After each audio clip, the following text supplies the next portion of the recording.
बैठक की आपने सर्किट हाउस में, क्या हुआ बैठक में, क्या बातें रखी आपने और क्या रणनीति तैयार की जा रही है? सबसे पहले अब तमाम लोकतंत्र के भारत देश के लोकतंत्र के चौथे स्तंभ तमाम मीडिया हाउस से जुड़े हुए सभी साथियों का यहाँ पर स्वागत करते हैं कि आप लोग अपना बेशकीमती समय देकर यहाँ आए हैं। आपका अभिनंदन करते हैं, आपका आभार करते हैं।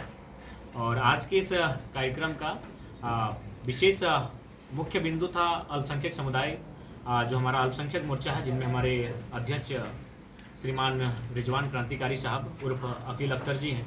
और इनके माध्यम से, इनके आह्वान से ये आज की बैठक बुलाई गई थी।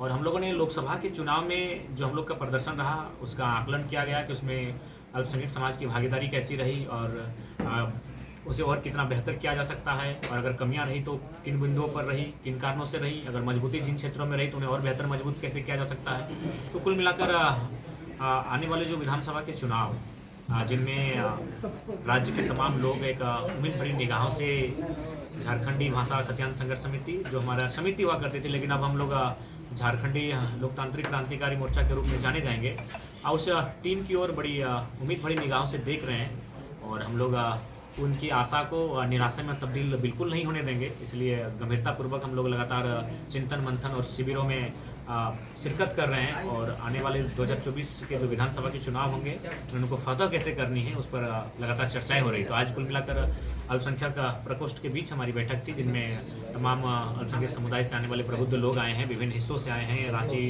हजारीबाग, कोडरमा, चतरा, गिरिडीह, बोकारो, जामताड़ा, तमाम हिस्सों से चलकर आए हैं। और कुल मिलाकर विधानसभा की तैयारी को पुख्ता कैसे किया जाए उन विषयों पर चर्चा की गई। जयराम मतों को समर्थन करना होगा तो जाएंगे किसी पार्टी के साथ?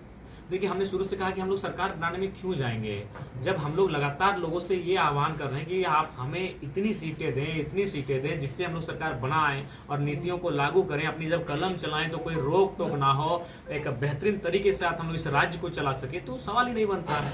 दादा, दूसरे प्रदेश से जो लोग यहाँ रचे बसे हैं उनके बीच में चर्चा होती है, आपके नाम से उन लोगों को डर लगता है। नहीं, ये गलत बात है। हमने स्पष्ट कहा है, 1000 बार कहा है, 1,00,000 बार भी कहेंगे कि चाहे बिहार, बंगाल, उड़ीसा, झारखंड, ये चारों भाई हैं। लेकिन इस चीज़ को भी आपको स्वीकार करना होगा कि चारों भाई में ये दुनिया की रीत है कि एक बंटवारा होता है। तो मान के चलिए चारों का बंटवारा हो चुका है। अब जो हमारे बड़े भाई हैं, अगर वो आते हैं झारखंड, बिहार, बंगाल, उड़ीसा के लोग, स्वीकार है, उनका पाँव धोकर स्वीकार, मैंने हम लोग स्वागत करेंगे, बड़े भाई हैं। लेकिन मेहमान नवाजी के तौर पर, दखल अंदाजी के तौर पर, बात को समझिए। अच्छा, दिख रहा है दादा। क्यों नहीं? जब हमारे, अच्छा एक बात बताइए, क्या उड़ीसा में आप रिजवान जी को रखेंगे सरकारी नौकरी में? क्या आपको पश्चिम बंगाल में टीचर बनाया जाएगा? बात फिर हम पे थोपा क्यों जाता है?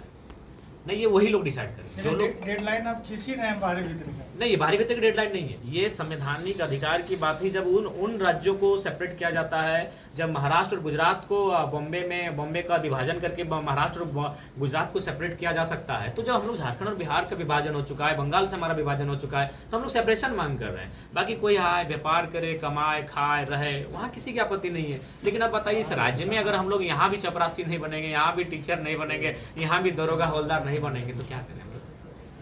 अच्छा जयराम जी, विस्थापन का समस्या है, गंभीर समस्या है पूरे झारखंड में, CCL, BCCL, HGC।